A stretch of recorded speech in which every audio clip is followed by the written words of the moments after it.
Hi guys, welcome to my another video.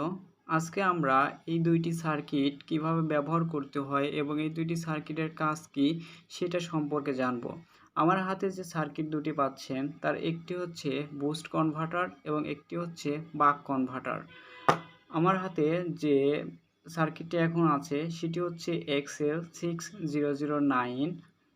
এটি হচ্ছে আমাদের বুস্ট কনভার্টার, অর্থাৎ আমাদের এই সার্কিটটি দিয়ে আমরা যে ভোল্টেজ ইনপুট দেব তার চেয়ে বেশি ভোল্টেজ আউটপুট নিতে পারবো। এই মডিউলটিতে সর্বনিম্ন 3 ভোল্ট এবং সর্বোচ্চ 32 ভোল্ট পর্যন্ত আমরা ইনপুট দিতে পারবো, এবং যদি 3 ভোল্ট ইনপুট দিই তাহলে 3 ভোল্ট থেকে সর্বোচ্চ আমরা এই পাশ দিয়ে এবং এই ভেরিয়েবলটি ঘুরিয়ে জাস্ট আমরা 35 ভোল্ট পর্যন্ত আউটপুট নিতে পারবো। অ্যাজ ইউজুয়াল আমরা এখানে 3.7 ভোল্টের একটি ব্যাটারি ব্যবহার করব এবং এই পাশ থেকে আমরা আউটপুটটি নিয়ে দেখব যে কেমন পারফরমেন্স দেখায়। প্রথমে আমি একটি 1850 টাইপের একটি ব্যাটারি কেস নিয়ে নিচ্ছি।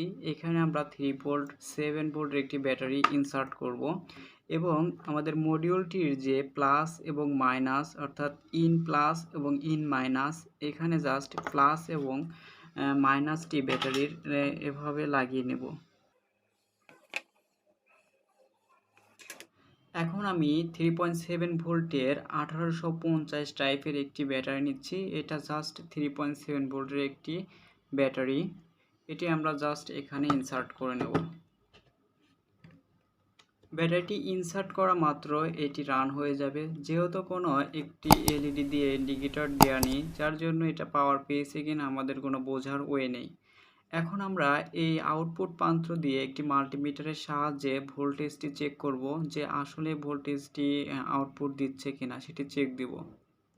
আমি এই ডিজিটাল মাল্টিমিটারটি ব্যবহার করছি এবং সাথে ক্লিপযুক্ত দুইটি কেবল ব্যবহার করব। মাল্টিমিটারের পজিটিভ প্রান্তটি জাস্ট পজিটিভের সাথে আউটপুট পজিটিভ এবং নেগেটিভ প্রান্তটি জাস্ট নেগেটিভ প্রান্তের সাথে সংযুক্ত করব। দেখুন আমাদের সার্কিটটি কিন্তু অলরেডি রান অবস্থায় আছে, দেখতে পাচ্ছেন। এখানে কিন্তু 22.1 ভোল্ট দিচ্ছে। আমরা ইনপুটে দিয়েছি কিন্তু জাস্ট 3.7 ভোল্টের একটি ব্যাটারি এবং আউটপুট পাচ্ছি 22.1 ভোল্ট। এখন আমরা এই ভেরিয়েবল রেজিস্টারটি জাস্ট একদিকে মুভ করাবো, অর্থাৎ ক্লকওয়াইজ অ্যান্ড অ্যান্টি ক্লকওয়াইজে ঘুরিয়ে দেখব যে ভোল্টেজটা কম বেশি হয় নাকি। সো দেখতে পাচ্ছেন ভেরিয়েবলটি ক্লকওয়াইজ ঘোরানো মাত্রই আমাদের ভোল্টেজটি কমতে শুরু করছে। 18 ভোল্টে নেমে এসেছে 16.9। এভাবে কিন্তু ভোল্টেজটি কমছে, দেখতে পাচ্ছেন আপনি।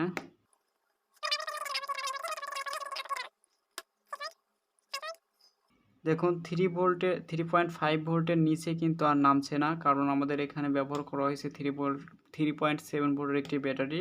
এর নিচে কিন্তু এই ভোল্টেজটা নামবে না। এখন জাস্ট আমরা দেখি সর্বোচ্চ কত ভোল্টেজ হয়।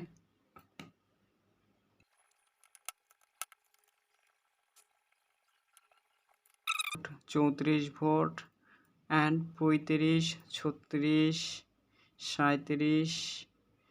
37 ভোল্ট পর্যন্ত আমাদের উঠছে। যদিও মডিউলের ডাটা শিটে দেওয়া ছিল যে 35 ভোল্টের ওপরে উঠবে না, কিন্তু সেই ক্ষেত্রে 3 ভোল্ট ইনপুট দিতে হবে এবং 3 ভোল্ট ইনপুট দিলে জাস্ট 35 ভোল্টের উপরে উঠবে না। আমরা যেহেতু 3.7 ভোল্টের একটি ব্যাটারি দিয়েছি, যার কারণে হয়তো 37 ভোল্ট জাস্ট আউটপুট দিচ্ছে। তো চলুন এখন আমরা এই যে স্টেপ ডাউন যে বাক কনভার্টারটি আছে, এই কনভার্টার কিভাবে কাজ করে সেটি আমরা দেখব। এর আগে যে মডিউলটি দেখেছিলাম সেটি হচ্ছে XL6009 বুস্ট কনভার্টার। এখন আমার হাতে যে মডিউলটি দেখতে পাচ্ছেন সেটি হচ্ছে LM2596 বাক কনভার্টার। অর্থাৎ এখানে আমরা ইনপুট ভোল্টেজ যেটা দেব তার চেয়ে নিচে যে কোনো ভোল্টেজের প্রয়োজন হলে সেই ভোল্টেজটি আমরা আউটপুট প্রান্ত দিয়ে পেতে পারি। তো চলুন কথা না বলে আমরা ইনপুট প্রান্তে একটি ব্যাটারি সংযোগ করে এই ভেরিয়েবলটি ঘোরানোর মাধ্যমে দেখি আউটপুট ভোল্টেজটার কোনো পরিবর্তন হয় নাকি। এখানে আমি ব্যবহার করছি 3.7 ভোল্টের 1850 টাইপের একটি ব্যাটারি কেস। এখানে দুইটি ব্যাটারি জাস্ট ইনসার্ট করতে পারবো আমি। এখন আমরা যে আগের মডিউলটির মতো প্লাসে প্লাস লাগাইতে হবে, মাইনাসে মাইনাস লাগাইতে হবে এবং প্লাসে প্লাস লাগাতে হবে। জাস্ট ইন প্লাসে আমাদের ব্যাটারি প্লাস এবং ইন মাইনাসে জাস্ট ব্যাটারি মাইনাসটি সংযুক্ত করে নিলাম। এখন আমি দুইটি 3.7 ভোল্টের ব্যাটারি ইনসার্ট করে নিচ্ছি এই কেসটিতে। ব্যাটারি ইনসার্ট করা মাত্রই আমাদের এখানে একটি এলইডি দেখুন জ্বলে উঠেছে, অর্থাৎ আমাদের এই বুস্ট বাক কনভার্টারটিতে একটি এলইডি দেওয়া হয়েছে যেন পাওয়ার পেলে জাস্ট এলইডিটা জ্বলে থাকে। এখন আমরা আগের মতোই একটি মিটার সংযোগ করে নেব এই মডিউলটির সাথে। জাস্ট মাইনাসে মাইনাস সংযোগ করব এবং প্লাসে প্লাস সংযুক্ত করব।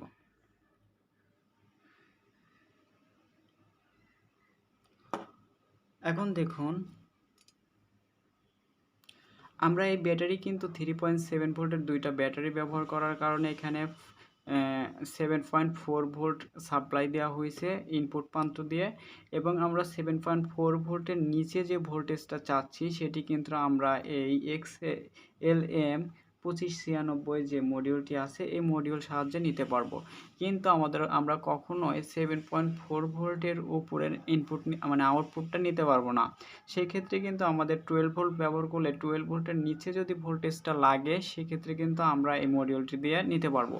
আমরা এই ভেরিয়েবল রেজিস্টারটি ঘুরিয়ে দেখি আউটপুটের কোনো চেঞ্জ হয় নাকি। দেখুন এদিকে ঘোরানো মাত্র কোনো চেঞ্জ হচ্ছে না, তার মানে আমাদের এইদিকে ভোল্টেজটা আপ হচ্ছে, কিন্তু আমাদের 7.4 ভোল্টের ব্যবহার করার কারণে 6.9 ভোল্ট পর্যন্ত এসে থেমে গেছে। এখন আমরা অ্যান্টি ক্লকওয়াইজ ঘুরিয়ে দেখি কি হয়।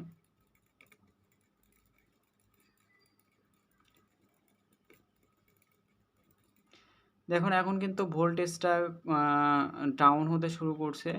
আমাদের এর আগে যে অনেকগুলো অ্যান্টি ক্লকওয়াইজ ঘোরানো হয়েছে, কারণ আমাদের যে ভোল্টেজটা তার চেয়ে বেশি ভোল্টেজ এখানে সিলেক্ট করা ছিল, যার কারণে কোনো প্রকার কাজ করে নাই। যখনই আমাদের এই ভেরিয়েবল রেজিস্টার এবং আমাদের যে ক্যালকুলেশনগুলোর রেজিস্ট্যান্স পেয়েছে তখনই কিন্তু ভোল্টেজটা কমতে শুরু করছে। তো জাস্ট আমরা অ্যান্টি ক্লকওয়াইজ ঘোরাবো, দেখবো যে সর্বনিম্ন কত ভোল্ট হয়। এখন সর্বনিম্ন ভোল্ট আসছে 1.1 এবং সর্বোচ্চ ভোল্ট আসছে 6.7 ভোল্ট, অর্থাৎ আমরা 7.4 ভোল্টের একটি সাপ্লাই প্রদান করার মাধ্যমে 0 থেকে 7 ভোল্ট পর্যন্ত আউটপুট নিতে পারতেছি। এক্ষেত্রে যদি 12 ভোল্ট আমরা ইনপুট করতাম তাহলে 0 থেকে 12 ভোল্ট বা 1 ভোল্ট থেকে 12 ভোল্ট পর্যন্ত আমরা এই পোর্ট দিয়ে আউটপুট নিতে পারতাম।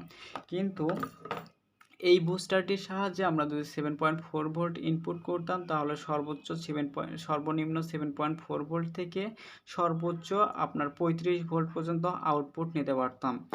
সো আমাদের এটা হচ্ছে XL6009, এটা বুস্ট কনভার্টার, অর্থাৎ এটা হচ্ছে ভোল্টেজটাকে বুস্ট করে বাড়িয়ে দেয়, এবং এটা হচ্ছে বাক কনভার্টার অর্থাৎ step down, DC two DC step down একটি বাক কনভার্টার। এটা হচ্ছে আমাদের ভোল্টেজটাকে ডাউন করতে পারে, আপ করতে পারবে না। এই মডিউলটি সচরাচর 1 অ্যাম্পিয়ারের বেশি কখনোই আউটপুট দিতে পারবে না। আপনারা সর্বোচ্চ চেষ্টা করবেন যে 1 অ্যাম্পিয়ারের নিচে যেন আপনাদের লোডটি থাকে, অর্থাৎ আউটপুটে আমাদের 1 অ্যাম্পিয়ারের নিচে যে লোডগুলো আছে সেগুলো ব্যবহার করা যাবে এই মডিউলটি। সো যাই হোক, ভিডিওটি যদি ভালো লেগে থাকে তাহলে অবশ্যই লাইক কমেন্ট করবেন এবং চ্যানেলটি সাবস্ক্রাইব করতে ভুলবেন না।